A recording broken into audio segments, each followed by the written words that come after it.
Welcome to the Practical Growth Podcast. I'm your host, E.B. Johnson, top writer on Medium.com, published author, and master practitioner of neuro-linguistic programming. You've landed on the podcast that takes you on a journey into the heart of relationships and self-discovery. This is a must listen for those who are ready to overcome their toxic relationships and their toxic patterns.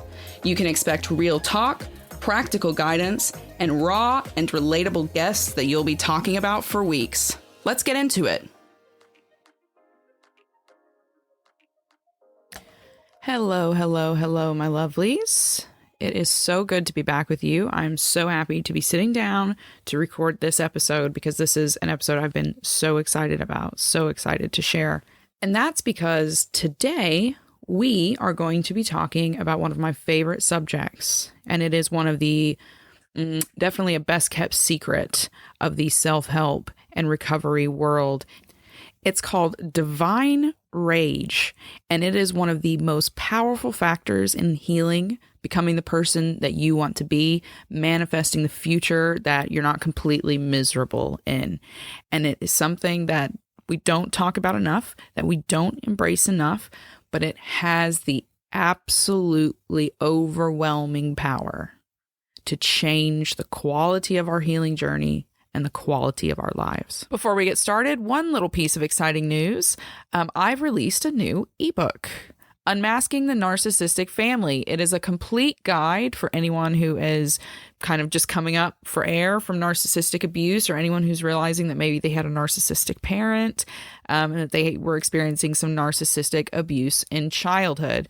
It is an excellent guide. I explore the different personalities that you find in the narcissistic family, including enablers, scapegoats, the golden child. And I also give you some first steps that you can use to kickstart your healing and recovery journey. If you would like to purchase that ebook or learn more about it and the work that I do helping people recover from narcissistic abuse, then just head over to therealebjohnson.com/shop. Now let's jump right into this because I'm actually a bit jittery. I'm so excited to talk about this topic because it fires me up. And I hope that by sharing this with you, by opening the doors on this secret that they really don't want you to know about, I'll be able to open up some doors for you and fire you up as well. And that is why we are talking about divine rage or cosmic rage, or, that kind of inner teen rage. That's what we're talking about today. And it is one of the most transformative sources of power that you can tap into in your journey to becoming the person that you were always meant to be. Whenever I bring up this topic, obviously the first question is, what divine rage? What is that? 90% of people have never, ever, ever heard this term. It's not a new term. It's actually a very, very, very ancient term. It was used in the ancient world in a number of religious practices, spiritual practices. But it applies very much today into these kind of pain recovery journeys that we're on. And divine rage is basically this. It is that inherent sense of injustice and denial that you feel when you are the victim of abuse. And, this is why I said the self-help gurus and stuff, they don't like to talk about this a lot because it's all kind of peace, love, roses. When you heal, you shouldn't feel anger. You should be able to process your anger and da-da-da-da-da-da. Wrong. Incorrect. Divine rage is that foundational knowledge that you were wronged and that you deserved better. And there's no healing that. That's just human common sense, ground level stuff, right? Okay. If you were abused, really at any stage in your life, but especially in childhood, you were just wronged, period. And you know that. Your inner child, your inner teen knows that. And they will be unsettled until they feel that they have had the equal payment, the equal justice that the perpetrator got to inflict pain. Do you see that? Do you see that equivalency there? Our divine rage is usually held somewhere around the inner child, somewhere around the inner teen. It is that core anger that never goes away. And it doesn't matter how far you get into your healing journey. I'm years into my healing journey. At this point, I feel like I'm standing on Pride Rock looking down on the world. Like I've done way, way, way too much breaking stuff down, analyzing it, and giving myself like a logical perspective. And no matter how much work I've done, doesn't matter. It doesn't matter if I meditate, I do yoga, or if I run, or if I journal, or if I, try to talk to somebody, if I resolve my stuff, I get my PTSD, I let my body process the pain. None of that matters. That rage is still there. Okay? I have deep, deep, deep rage. And it took me a long time to realize that, because in the healing space, I was told I was always working against this rage. I was always trying to resolve it, to make it go away. And it wasn't until relatively recently that I realized, incorrect. Why am I fighting this? This rage is not this divine rage. It's not some enemy. It's not some foreign invader. It's not some, monster in the closet. It's a protector. This rage that I was feeling, it was what allowed me to sit down on Medium and tell my story about my abuse. It allowed me to sit here on this podcast and talk about my narcissistic mother beating me until I vomited on myself in the kitchen, It was that rage. That rage was never an emotion that was like some off-cast result of the bad things that had happened. It was literally a soldier with a shield and a sword, ready to cleave through whatever it needed to cleave through to give me the life I had always deserved, but that I had been denied by myself, my trauma, and my abuse. Your divine rage is so important as a survivor of abuse, as a survivor of trauma. It is one of the most empowering fuels that we have in our bodies, in our souls, in our minds, period. And I can even give you a little example of why this kind of anger, this rage, this foundational kind of I got screwed knowledge is so important. And if you can just prove it by looking at social media. We know now, we've known for years that giants like Facebook, they hired psychologists who came in, did a lot of studies, shared a lot of studies on human emotion and how they could use emotion to get people to interact with the apps longer, because the more you're on the app, the more likely you are to spend money. As time goes on, though, we get bored with these things. And now we've entered an age where they have to heighten emotion, heighten extremism in order to get you to interact with these apps and to spend money with advertisers. And now they've come to a point where they realize that negative emotion is more driving than positive emotion. When you see a post that you wholeheartedly disagree with, you're more likely to interact with it, engage with it, than something that is very, very positive. Because something's very, very positive, you go, oh, that's nice. You might give it a like, but you'll probably just pass it by. If you see something that makes you angry, you're more likely to drop in and say, hey, buddy, you know what I think? Because anger is one of the most powerful, motivating emotions. It is what pushes people to act. It's a very powerful action emotion. And your divine rage is as well. It gives you that fuel to kick down that last wall and say, you know what? None of this. I'm not doing any of this. I'm not doing anything I don't want to do anymore. I'm not doing anything that doesn't belong in my future, that doesn't belong in my life. I'm not chasing other people. I'm not validating other people. I'm validating myself. I'm going to have a positive experience and a positive life, because the rest of this it's not my reality. I refuse to make this negativity and this pain my reality. Your divine rage is clarifying. It's directive. And you can just go back to me as that example. I had hit this kind of plateau in my healing journey where it's like, I don't understand. I've done all the things. I do all the things. I get up, I drink the water, I take the vitamins, I write in the journals, I do the affirmations, I show up, I pour my heart out, I tell my stories, I am service to others. Why am I still so angry? It's because I wasn't on the right path. I still wasn't doing what I needed to do for me. I wasn't being honest. I wasn't speaking honestly. I was choking on my own words, on my own life that I had created. But when I embraced that divine rage, it was the moment in which I was able to go, no, I don't want to do this, and I'm not going to do this. We're done with that. I'm going to do this now. It was like wiping the fog from my eyes. And this power is ultimately why this divine rage, this cosmic rage, has been kept a secret from you for all these years. It's why all of the gurus just tell you peace and love instead of like, no, screw them, stop doing that. Because once you come to that place of screw them, stop doing that, you're coming to the kind of end of your journey as far as realizing who you are. And once you do that, you don't need to be on the self-help train anymore. You can get off. You can stop buying as many books, and you can just start clearly making decisions for yourself on your journey. This divine rage is all powerful. Once you tap into it, once you embrace it, you open your heart to her, that's it. That's it. The door is open, and there is no going back through it. It's going to claim you. It's going to claim you. It is that soldier that is going to scoop up your inner child, kick down the door of that house of horrors, and carry you down the road. There's no going back. It will change your perspective forever.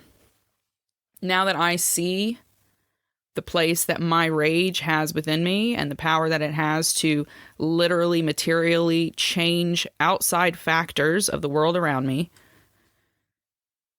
I see everything differently. I see everything as an option, and then I weigh that option against my higher good. And that's how I'm able to make the right decisions for myself. But the biggest reason that this divine, this cosmic rage is kept away from you, is kept secret, is why you're told to deny it, is because it is a complete and absolute bridge burner. It is a bridge burner. And you burn enough bridges, you're changing the landscape, you're changing the world. Literally. This is why I kind of, you'll hear me sometimes refer to it as Sekhmet energy. And for those who are familiar with mythology, it's one of the most exciting goddesses, the gods from ancient mythology. And she comes from ancient Egyptian mythology. And she was a daughter of Ra. And Ra was kind of like the main guy. And he was watching over Egypt, and he saw that Egypt was doing everything wrong. All the people were disobeying. They were not honoring him. The world was just going to pot. And so Ra told his daughter, the lion-headed, beautiful-bodied woman, Sekhmet, unleash your rage. And essentially, that is what Sekhmet was. She was divine rage. But she was also healing. Because Sekhmet came down, and she scourged the world. She slaughtered and she gorged herself on the blood of disobedient Egypt. And she was so terrifying that eventually even Ra couldn't get her to stop. He had to fill the Nile with wine. So she drank it, got drunk, and fell asleep. And that's the only way he was able to get her to stop. She was finally satiated. She finally felt that she had had her fill. This is ultimately what divine rage is. That is the story of Sekhmet. Story of Sekhmet is a story meant to encourage people to see the value in that divine rage, but to be cautious of it. You pull this divine rage out when you've come to the end of the road and you need to create a new one. And that is the value of it. Because you'll have to burn some bridges to get, to keep the past from coming back, to completely start that new chapter. You'll have to burn things to the ground. And that might include the family structures that you've built, the relationships that you thought you valued, the careers you've been chasing, the healing path you thought you were on. And then bigger picture, what does that change? Family structures change. Society changes. The way we see one another changes. The way we relate to one another changes. The way we interact changes. Then what we demand from our leadership changes. This divine rage, we are now at a point in humanity where we have to embrace it. We have to embrace it not only to heal ourselves, but to heal the world. So by this point, I'm sure you're like, okay, right, it's a lot of anger, but you unleash the anger. What happens next? And I'll tell you, this is what divine rage ultimately creates. Once you've reached the place where you're able to, as an emotionally intelligent person, unleash her in your life.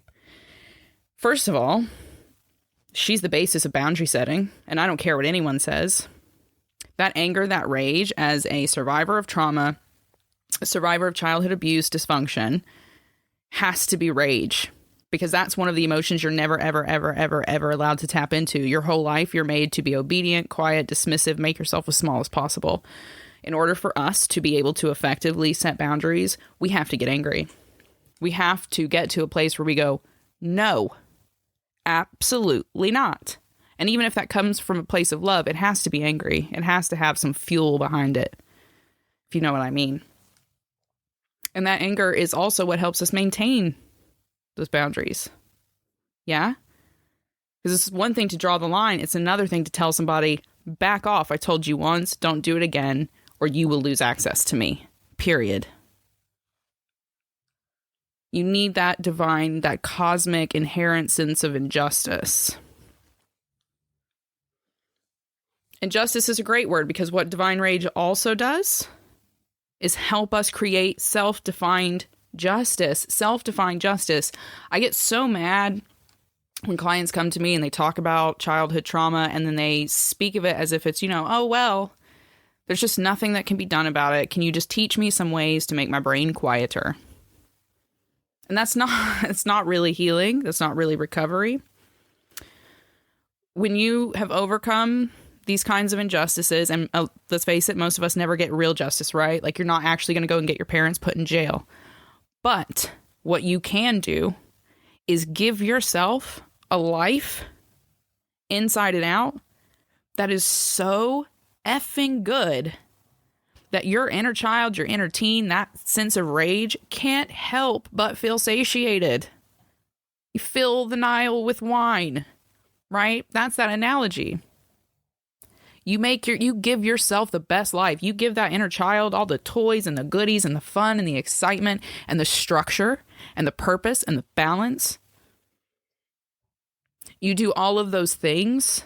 Your life gets so good that you look at the trauma. You can sit next to the people that traumatized you at dinner and think, what a joke. Look at that guy. Look at that guy, and look at where I'm at. Your inner child will feel so rewarded, and you don't have to do anything. You don't even have to touch that other person that harmed you. You don't have to erase anything. You just have to give yourself what you always deserved. Love, peace, happiness, internal validation. And then once you've got those things all mixed together, you can start acting outwardly in your life, creating that career, creating that material success. All of those things starts with divine rage.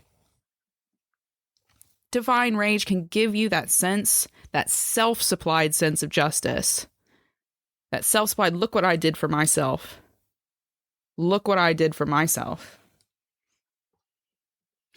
But maybe most importantly, our divine rage helps us to soothe some incredibly deep wounds. Incredibly deep wounds. And I like to refer back to that, that kind of visual of kicking in the door and scooping up your inner child and carrying them out. And that is how you should envision your divine rage. Your divine rage is that almost parental figure inside that has the power to acknowledge that you got completely screwed. And more than that, get justice for you. And that allows you to see yourself in different ways. It allows you to see your healing differently as well. With divine rage, you realize that healing is not just a game of mental battles, right? It's also a physical battle. You've got to address numerous physical issues. You've got to learn how to calm your nervous system. Your immune system has probably been highly affected. There's a lot of symptoms you've got to manage, especially if you've wound up with PTSD or CPTSD. Our divine rage helps us to soothe that deep inner hurt so that we can just come to ourselves, just ready to embrace what we were, what we are, and what we're ready to be. It's self-protective, and it is that kind of radical honesty, radical self-acknowledgement, but it almost at the same time feels like a universal cosmic acknowledgement that you got shortchanged it feels like the big guy at the top has finally been like, yeah, that was crap. That never should have happened. That divine rage has to be tapped into for us to kick through that final wall of recovery, that final hill, so that we can fully embrace what happened to us and what we want to create for ourselves in the future. So the only thing really left for you to do is to decide. What are you going to do? Are you going to allow yourself to keep sliding back into that place of anxiety, of fear, of needing validation from others, that desperation? Or are you going to tap into that almost cosmic maternal blanket of loving, nurturing rage that is ready to help carry you? It's ready to lift you up. It's ready to refill your tanks and get you across the finish line. It's your decision. It's your decision. You can keep playing these same wackadoodle personal development self-help games that are just like, think positive, think happy, move away from rage, and then you're healed. You shouldn't be angry if you're healed. You can move away from that, and you can move to something bigger, something better. But ultimately, the choice has to come down to you. I hope that this episode has been enlightening, motivational, inspirational. I would love to know your thoughts on it. So if you want, head over to Instagram, shoot me a message, or find me on Medium. There's a great little piece I've done there on divine rage. Go through it and let me know your thoughts. Sound off in the comments. I always love to interact with my readers and kind of see what you think and how you feel about it. Just before we head out, I want to remind you that you can get a free ebook from me. All you have to do is head over to Apple Podcasts, leave a quick 5-star review, tell them what you like about the show, and then send me a screenshot when it goes live. You can email it to me or you can send it to me on Instagram, and I will send you a free ebook. It's literally that easy. So head over to Apple Podcasts and leave a 5-star review if you found this episode helpful in any way or enlightening or motivational. As always, I am so grateful for you guys, so grateful for you listening, for being here, for putting up with me, and for being along with this journey and on this ride with me. I hope you're doing well, and as always, keep your head up and keep moving forward.